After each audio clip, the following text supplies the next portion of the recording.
You are not here by accident, but I want to begin by challenging something you have probably never thought to question, something so fundamental to the way you understand yourself that it operates entirely below the level of conscious examination. The belief that you are one person, not one body, that is obvious, one self, one continuous, coherent, unified identity that persists across time, that makes decisions, that has a character, that can be known and described and improved. The belief, so deep it feels like simple fact, that behind all the different moods and voices and contradictions of your inner life, there is a single someone, a stable center, a self. This belief is so pervasive in Western culture, in Western psychology, in Western spiritual practice, that to question it feels almost absurd. Of course, there is a self. What else would there be? James Hillman spent his entire career answering that question, and his answer was not comfortable, not tidy, and not what most of psychology wanted to hear. There is no single self. There never was. What you call yourself is a community, a populated, conflicted, endlessly complex community of presences, each with its own voice, its own agenda, its own way of seeing the world, that you have been trying, with varying success, to manage as if they were one. And the violence of that management, the cost of insisting on unity where there is irreducible multiplicity, is something you have been paying your entire life without knowing what the debt was for. Let me tell you about something I noticed in my years of practice. When a person came to me describing an inner conflict, the part of me that wants to leave and the part of me that wants to stay, the part that is ambitious and the part that is terrified, the part that loves someone and the part that resents them, the standard psychological move was to treat this as a problem, as a failure of integration, as evidence that the self had not yet achieved the coherence it was supposed to achieve.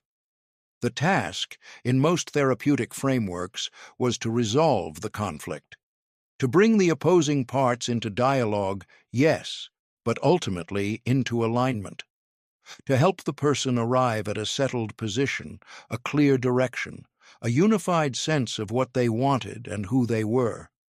And I noticed something that the framework could not quite accommodate. The people who most successfully achieved that resolution, who arrived at the unified, coherent, conflict-free self the therapy was aimed at producing, often became, in the process, quieter, smaller, as if something had been settled by being silenced rather than genuinely resolved, as if the resolution had required the defeat of one of the parties rather than a genuine hearing of both. The conflict, I began to think, was not a problem. The conflict was the community speaking, and what was needed was not to resolve it, but to understand who was actually in the room. The ancient Greeks did not believe in one God. This is not a trivial observation. It is, Hillman argued, one of the most psychologically sophisticated things any culture has ever done. The Greek imagination understood that reality is not unified, that the forces shaping human experience are multiple, contradictory, and irreducible to each other, that Aphrodite and Ares, Hermes and Hestia, Apollo and Dionysus represent not merely different divine figures, but fundamentally different principles of existence, principles that are always in tension, always in conflict, always requiring their separate acknowledgement and their separate due. And they understood that a human being contains all of these, that the person seized by erotic desire is not defective, Aphrodite is present, that the person driven by restless movement from one threshold to the next is not disordered. Hermes is speaking, that the person who needs long periods of stillness and interior quiet is not withdrawn. Hestia is claiming her portion. The Greeks did not ask which of these gods was the correct one to serve. They understood that the attempt to serve only one was the definition of hubris, the overreach that brings catastrophe. The healthy person, in the Greek imagination, was not the unified person. It was the person who knew how to honor all of the gods, who could move between them, who did not mistake any single divine principle for the whole of reality. Hillman brought this back. He called it polytheistic psychology, and he meant it with complete seriousness. The psyche is not monotheistic. It does not have one God, one center, one self, around which everything else organizes. It is populated by presences, voices, energies, figures, each of which is real, each of which has its own perspective, its own needs, its own contribution to make to the life being lived. And psychological health, in this framework, is not unity, it is hospitality, the capacity to receive all the residents of the inner community, to give each one its hearing, to stop trying to evict the inconvenient ones and start learning to live with the full complexity of what you actually are. Now let me be specific about what this looks like in a life. You know the experience of waking up and feeling like a completely different person than you were yesterday. The mood that descended in the night and transformed not just how you feel, but how you see everything. The same relationships, the same circumstances, the same self, through an entirely different lens. Most people experience this as instability, as evidence that they have not yet achieved the psychological consistency they are supposed to achieve. They apologize for the mood. They try to override it. They manage it back toward the version of themselves they consider their real self. Hillman asks, what if that mood is not a distortion of your real self? What if it is one of the community's members, arriving with its own specific perspective, its own legitimate claim on the life you are living? The melancholy that arrives uninvited is not a malfunction. It may be one of the oldest and deepest members of your inner community, bringing the long view, the awareness of mortality, the knowledge that not everything can be fixed or optimized or cheerfully transcended. Its perspective is not wrong. It is simply not the only perspective. And when you spend all your energy trying to silence it, you lose the specific kind of knowing it carries. The rage that surfaces when you have been enduring something you should not be enduring is not a character defect.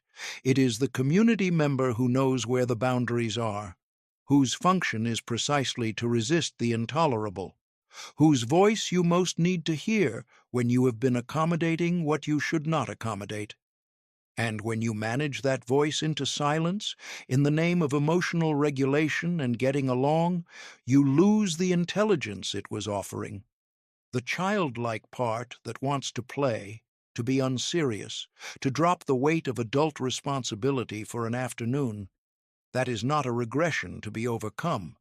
It is a member of the community with its own form of wisdom, its own way of renewing what the serious, responsible parts of you deplete. Each of these voices is real. Each has its own perspective. Each knows something the others do not. And the attempt to unify them, to produce a single, consistent, coherent self from the material of their genuine multiplicity, does not integrate them. It silences the ones that do not fit the preferred story. Here is the sign that this is your situation, that you have been governing your inner community with an iron insistence on unity. You have a strong sense of what kind of person you are, and you have a set of inner experiences that do not fit that sense. Moods that embarrass you, impulses that seem inconsistent with your character, desires that contradict the values you have consciously chosen, parts of yourself that you have spent years trying to outgrow, to integrate, to make consistent with the self you prefer. And they keep coming back, not because you have failed at the work, but because they are real members of your community. And eviction does not work on someone who belongs. The question is not how to finally achieve the consistency. The question is, what would it look like to actually know these members, to understand what they see, what they know, what they need, what they have been trying to contribute to your life that your insistence on unity has been refusing? This is not an invitation to act on every impulse, to do whatever the rage says, or to surrender to the depression, or to let every contradictory desire run its course without discernment. Hillman was not proposing chaos. He was proposing something more demanding than either chaos or control. He was proposing genuine encounter, the willingness to sit with the part of yourself you least want to acknowledge and ask it, honestly. What do you see that I have been refusing to look at? What do you know that my preferred version of myself cannot afford to know? What would my life look like if I gave you your proper hearing rather than spending all my energy in a war I have been losing for years? Let me say something now about the part of you that you most resist. Every person has one. The member of the inner community they would most prefer did not exist. The voice they have spent the most energy managing, suppressing, explaining away, the presence that seems most fundamentally incompatible with who they believe they are. That part is not your enemy. It is your most neglected member. And its neglect is costing you something you may not have named yet. It may be the angry one. The one that knows exactly what is wrong with the life you are living and has no patience for the accommodations you have made. You have suppressed it because anger frightens you, or because you associate it with damage done by others' anger, or because the people around you cannot tolerate it. And in suppressing it, you have lost access to the clarity it carries, the sharp, unambiguous perception of what you will not accept, the knowledge of where your actual limits are. It may be the grieving one, the part that has not finished mourning something you decided to move past. That keeps returning to a loss the rest of the community has declared resolved. You have suppressed it because grief feels indulgent, or because others need you to be functional, or because you genuinely do not understand what it is still mourning. And in suppressing it, you have created a quality of unreality in your present life, a sense of being not quite all the way here, that no amount of present moment practice can fully address, because the missing part is still in the past, sitting with what was lost. It may be the one that wants something you have decided is not allowed. The ambition you were taught was unacceptable, or the desire that conflicts with your identity or the direction your life wants to go that the people who matter to you cannot understand.